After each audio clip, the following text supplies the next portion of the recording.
নমস্কার, উচ্চশ্রী পোর্টালে একটা নতুন আপডেট এসেছে যেখানে টিচারদের ট্রান্সফারের জন্য এলিজিবিলিটি ক্রাইটেরিয়াগুলোকে উল্লেখ করে দেওয়া হয়েছে।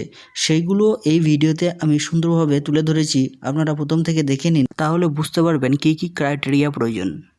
প্রথমেই উল্লেখ করা হয়েছে, the applicant should be confirmed and serving in the present school in the present post for at least 5 years. অর্থাৎ আবেদনকারীকে তার বর্তমান স্কুলে 5 বছরের কর্মরত হতে হবে। 2 নম্বরে উল্লেখ করা হয়েছে, দেখুন, applicant must be within 59 years of age. অর্থাৎ আবেদনকারীর বয়স 59 বছরের মধ্যেই হতে হবে।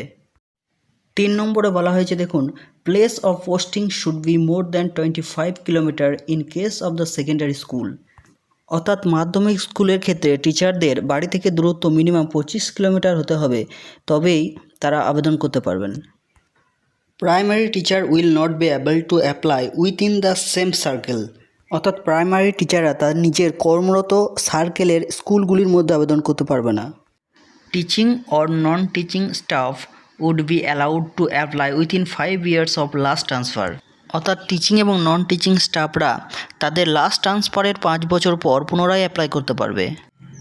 If anybody has refuse a transfer order, he or she will not be able to apply again before completion of 7 years.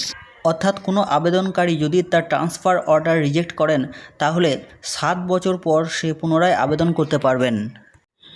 If anybody is under the suspension, facing any disciplinary proceeding, judicial proceeding or charges or financial irregularity, he or she shall not be able to apply for transfer. অর্থাৎ কোনো আবেদনকারীর যদি কোনো শাস্তিমূলক ব্যবস্থা, বিচার বিভাগীয় বা আর্থিক অনিয়ম সংক্রান্ত চার্জ থাকে তাহলে তিনি ট্রান্সফারের জন্য আবেদন করতে পারবেন না। ভিডিওটা ভালো লাগলে একটা লাইক করে দেবেন এবং চ্যানেলটা সাবস্ক্রাইব করুন এবং ভিডিওটা আরও বেশি করে শেয়ার করুন যাতে সকলে এই বিষয়টি জানতে পারে।